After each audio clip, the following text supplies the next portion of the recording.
मैं आपका आभार व्यक्त करना चाहूँगी कि आपने बेसिक शिक्षा मंत्री जी से प्रश्न करने का अवसर दिया। अध्यक्ष जी, अभी तक कई बार प्रश्न आए कि बच्चों की पढ़ाई को लेकर के, स्कूल के स्ट्रक्चर को लेकर के, ढांचा को लेकर के।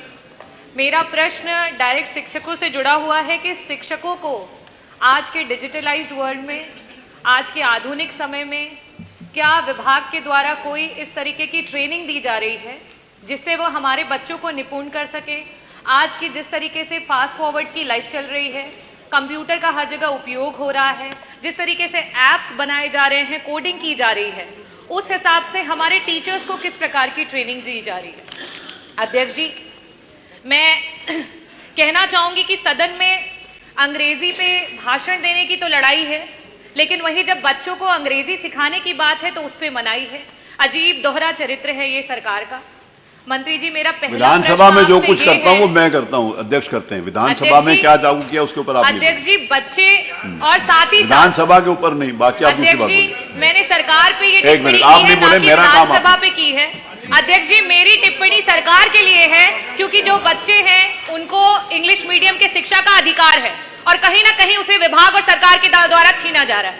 मेरा पहला प्रश्न मंत्री जी से ये है कि जो हमारे शिक्षक हैं उनको ट्रेन करने के लिए आज के प्रेजेंट सिनेरियो में computer operations, coding, artificial intelligence assisted programs, English speaking and vocabulary और साथ ही साथ पर्सनालिटी डेवलपमेंट प्रोग्राम्स, इन प्रोग्राम्स के तहत कितने टीचर्स को, और साथ ही साथ क्योंकि शिक्षा मित्रों के द्वारा भी उनको टीचिंग के ही जो है काम लिए जाते हैं विभागों से, तो उनमें से कितने टीचर्स हैं जिनको ट्रेन किया गया है और अभी तक में कितने ऐसे प्रोग्राम्स हैं जो सरकार के द्वारा चलाए गए हैं, और साथ ही साथ कितने टीचर्स को दूसरे डिफरेंट प्रदेशों में और साथ ही साथ इंटरनेशनल स्ट्रेचेस पे दूसरी जगह भेजा गया है ताकि वो अपनी जो शिक्षा पद्धति है उसमें डिफरेंसेस ला सके और बेटर चीजें और ट्रेनिंग कर सके। मेरा दूसरा प्रश्न ये है कि आए दिन जनता को और यहाँ सम्मानित जनप्रतिनिधियों को अखबारों से, न्यूज से पता चलता रहता है कि बेसिक शिक्षा के इतने स्कूल हैं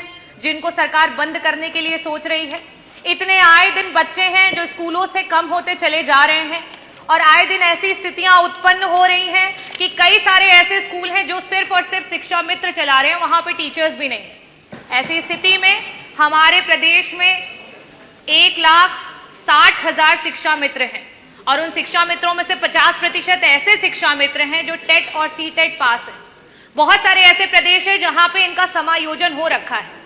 आज स्थिति यह है उत्तर प्रदेश में कि मात्र 10,000 रुपए के मानदेय पे उनसे बंधुआ मजदूरी कराई जा रही है। सिर्फ और सिर्फ पढ़ाया नहीं जाता है, उन्हें ना जाने बीएलओ के काम से लेकर के किन किन कामों को कराया जाता है। सरकार इस समय वेम्पायर बन करके शिक्षा मित्रों का खून चूस रही है। ऐसी स्थिति में मेरा दूसरा प्रश्न ये है कि वो भी बच्चों को पढ़ा रहे हैं, क्या उन्हें ट्रेनिंग के लिए किसी भी आपके स्कीम के तहत हमारे शिक्षा मित्रों को ट्रेन किया गया है? और अगर आप उनसे इतना काम ले रहे हैं तो क्या हमारे शिक्षा मित्रों का सरकार समायोजन करके उनको टीचर्स के पोजीशन पे ला करके उनकी सैलरीज देगी? और जो सीटेट या टेट पास नहीं है उन शिक्षा मित्रों का मानदेय बढ़ाने पर सरकार सोचेगी? बहुत बहुत धन्यवाद। माननीय मंत्री जी।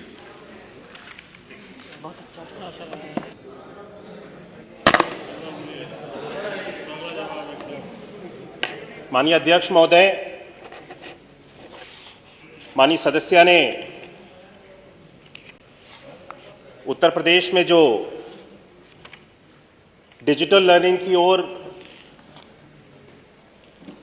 हम सब लोगों ने शिक्षा में कदम बढ़ाया है अपने बच्चों के प्रति, उससे संबंधित प्रश्न पूछा और मुझे अच्छा लगा कि वे सदन में इस महत्वपूर्ण बिंदु पे उनके द्वारा चर्चा और प्रश्न उठाया गया जिससे हम सब लोग इन सारी जानकारियों के बारे में अवगत हो सकेंगे। मुझे आपके माध्यम से अवगत कराना है कि उत्तर प्रदेश में हमारे परिषदीय विद्यालयों में हम सब लोगों ने जो डिजिटल लिटरेसी है उसको बढ़ावा देने के लिए स्मार्ट क्लासेस और हर कक्षा में टैबलेट्स, 2-2 टैबलेट्स की सुविधा को पहुंचाने के लिए हमारी सरकार के द्वारा कार्य किया जा रहा है, जो कि हर एक विद्यालय में 2-2 टैबलेट्स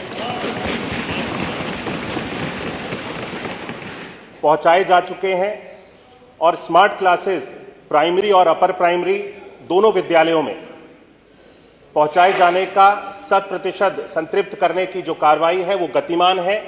समय समय पर जो स्मार्ट क्लासेस हैं इनके टेंडर्स किए जा रहे हैं और जैसे जैसे ये पूर्ण होते जा रहे हैं सभी विद्यालयों में स्मार्ट क्लासेस की सुविधा भी पहुंचाई जा रही है। माननीय सदस्य ने जो शिक्षकों की ट्रेनिंग है उसके संबंध में भी प्रश्न उठाया है। मुझे अवगत कराना है कि हमारे शिक्षकों की जो ट्रेनिंग्स हैं वो विभिन्न अलग अलग प्लेटफॉर्म्स पे शिक्षकों की ट्रेनिंग कराई जा रही है। खास तौर पे डिजिटल लर्निंग को लेकर के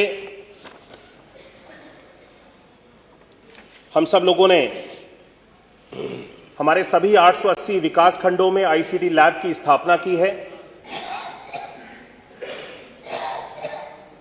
जिसके माध्यम से जो टीचर्स की ट्रेनिंग है यहां पर समय समय पर आयोजित की जा रही है। ट्रेनिंग विभिन्न अलग अलग तरह की ट्रेनिंग है जिसके माध्यम से इनकी ट्रेनिंग हो रही है। 21वीं सेंचुरी अनुभवजन्य जीवन कौशल प्रशिक्षण, इसके अंतर्गत अभी तक 15,112 शिक्षकों को ट्रेन किया जा चुका है। सुरक्षा एवं संरक्षा प्राथमिक, उच्च प्राथमिक, कंपोजिट और माध्यमिक विद्यालय के शिक्षकों को 27,311 शिक्षकों को ट्रेन अभी तक किया गया है। गणित की नवाचारी शिक्षण विधियों एवं गणित किट के प्रयोग हेतु प्रशिक्षण कक्षा 3 और 5 हेतु शिक्षकों को 25,635 शिक्षकों को अभी तक हमने ट्रेन किया है। गणित की नवाचारी शिक्षण विधियों, उपचारात्मक एवं गणित किट के प्रयोग हेतु हम लोगों ने अभी तक प्रदेश भर के 23,882 शिक्षकों को ट्रेन किया है। आवश्यकता आधारित प्रशिक्षण विभिन्न अलग अलग तरह के 14,170 शिक्षकों को ट्रेन किया गया है। गणित के नवाचार की शिक्षण विधियों एवं गणित किट के प्रयोग के लिए 21,695 शिक्षकों को और digital literacy, coding, computational thinking and artificial intelligence के माध्यम से 11,214 शिक्षकों को कुल मिलाकर के 1,65,299 शिक्षकों को अभी तक वर्ष 2024-25 में विभिन्न अलग अलग ट्रेनिंग्स के माध्यम से हम सब लोगों ने शिक्षकों को ट्रेन किया है, जिससे कि बच्चों के बेहतर भविष्य के लिए जो बदलते इस परिवेश में जितनी भी चीजें नई नई नवाचार हो रहे हैं समय के साथ में हमारे शिक्षक इन सारी चीजों के साथ में अपग्रेडेड रहें।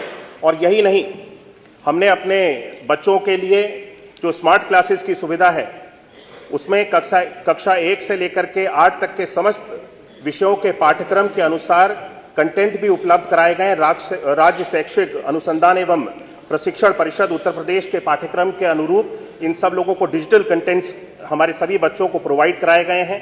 स्मार्ट क्लासेस के माध्यम से लाइव स्ट्रीमिंग सॉफ्टवेयर के माध्यम से और यूट्यूब लाइव के माध्यम से जूम सोशल वेबिनार द्वारा और दूरस्थ शिक्षण के प्रयोग से जो भी अपने अपने अलग अलग बेहतर इंस्टीट्यूशंस में जो अपने अपने विषयों के विशेषज्ञ हैं, शिक्षक हैं, उनके माध्यम से भी स्पेशल वेबिनार्स को आयोजित करा करके हमारे प्राथमिक विद्यालयों में उनके जो सेशंस हैं उसको आयोजित किया जा रहा है। और यही नहीं, हमारे बच्चों को डिजिटल लिटरेसी को बढ़ावा देने के लिए, ताकि बच्चे देख करके, जो बच्चे पढ़ करके अगर नहीं सीख सकते हैं, चीज़ों को देख करके या सुन करके समझ सकते हैं, हमने अपनी बुक्स को भी एनर्जाइज्ड कर दिया है, जिसमें सभी हमारी पुस्तकों में QR कोड्स हैं, जिसके माध्यम से जो उनको डिजिटल उपकरण उपलब्ध कराए गए हैं, इन QR कोड्स को स्कैन करा करके उस चैप्टर से संबंधित जितनी भी जानकारियां हैं वो वीडियोस के माध्यम से अलग अलग तरह से बच्चों तक पहुंचाए जाने की व्यवस्था पूरी की जा रही है।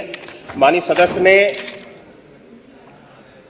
अंग्रेजी माध्यम से पठन पाठन के कार्यों को लेकर के भी प्रश्न उठाया। मैंने पहले भी सदन को अवगत कराया है कि अंग्रेजी माध्यम से जब से हमारी राष्ट्रीय शिक्षा नीति 2020 लागू हुई है, अंग्रेजी के माध्यम के जितने भी विद्यालयों को बनाए जाने की जो व्यवस्था थी उसको पूर्ण रूप से समाप्त कर दिया गया। उससे पहले जितने विद्यालय अंग्रेजी माध्यम से कर दिए गए थे वे वर्तमान में अंग्रेजी माध्यम से संचालित है और बाकी के सभी विद्यालयों में इंग्लिश को हम एक सब्जेक्ट के रूप में, उत्तर प्रदेश में जितने भी हमारे परिषदीय विद्यालय हैं, हर एक विद्यालय में इंग्लिश को एक सब्जेक्ट के रूप में पढ़ाया जा रहा है और इंग्लिश की पुस्तक हर एक विद्यालय में हर एक बच्चे के लिए उपलब्ध कराई जा रही है। माननीय सदस्य ने विद्यालयों के बंद करने के संबंध में भी प्रश्न उठाया। उत्तर प्रदेश सरकार के द्वारा एक भी विद्यालय जो संचालित है, जहां पे बच्चे पठन पाठन का कार्य कर रहे हैं और जो जर्जर घोषित नहीं है, ऐसे किसी भी विद्यालय को बंद करने का कोई भी निर्णय नहीं लिया गया है। हम सब लोग बल्कि स्कूल की क्वालिटी और उनकी जो उपलब्धता है उसको भी अधिक बढ़ाने के लिए हमारी प्रदेश सरकार के द्वारा विश्व स्तरीय नए विद्यालयों को सीएम मॉडल कंपोजिट स्कूल के रूप में, जो कि अटल आवासीय विद्यालय की तर्ज पे बना करके तैयार किए जाएंगे, 57 जनपदों में इनके बनाने की प्रक्रिया भी प्रारंभ हो चुकी है। ये विद्यालय विश्व स्तरीय होंगे और सारी सुविधाएं इनमें दी जाएगी। मुझे लगता है कि शिक्षा मित्रों के संबंध में भी उन्होंने एक प्रश्न किया था, उसकी भी जानकारी दे दूं।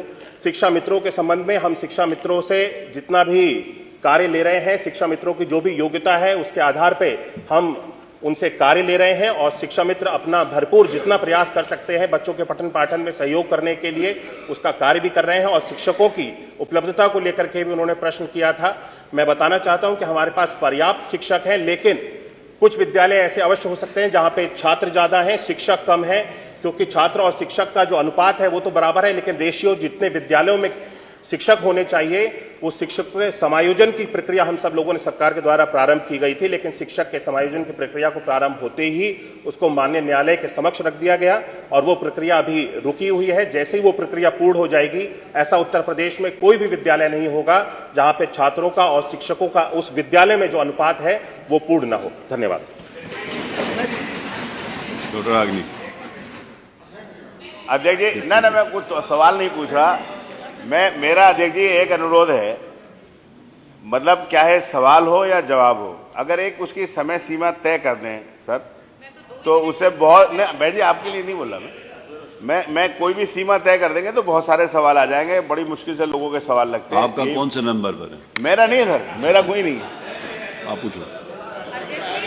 जितना भी मंत्री जी ने जवाब दिया, जो मेरा प्रेजेंट क्वेश्चन था, अगर वो लिखित में आ गया होता, जो उन्होंने पढ़ा है, तो सही बोल रहे हैं कमाल अख्तर जी की वो सारा का सारा मैटर जो है कंसाइज हो जाता। मेरा अनुपूरक है बस लास्ट आपसे ये कि आपने शिक्षा मित्रों की बात की और मैंने ये भी बताया कि 1,60,000 शिक्षा मित्रों में 50% ऐसे हैं जो टेट और सीटेट क्वालिफाइड हैं। तो मेरे क्वेश्चन में पहला ये कि जो आप ट्रेनिंग की बातें कर रहे हैं, जो आपने सारी बताई बट लिखित मेरे पास नहीं आई थी, इन ट्रेनिंग्स में क्या शिक्षा मित्रों को भी ट्रेनिंग दी गई है? क्योंकि उन्हें आपने जिम्मेदारी दी है बच्चों को पढ़ाने की, अगर नहीं दी गई है कि तो क्यों नहीं दी गई? दूसरा मेरा क्वेश्चन आपसे ये है कि आपके विभाग का 23-24 और 24-25 का जो बजट है, उसमें से आपने 30% बजट जो है 23-24 में नहीं इस्तेमाल किया और 24 से 25 में 40% का बजट नहीं इस्तेमाल किया। अभी तक शिक्षा प्रेरक जो रहे हुए थे उनके भी पैसे जो हैं, उनके मानदेय जो हैं उनके पास नहीं गए हैं। ऐसी स्थिति में क्या शिक्षा प्रेरकों की जो मानदेय है सरकार उनको देगी? और साथ ही साथ जो हमारे शिक्षा मित्र हैं उनको ट्रेनिंग और समायोजन की बात करेगी, जो क्वालिफाइड है, जो सीटेट और टेट क्वालिफाइड है,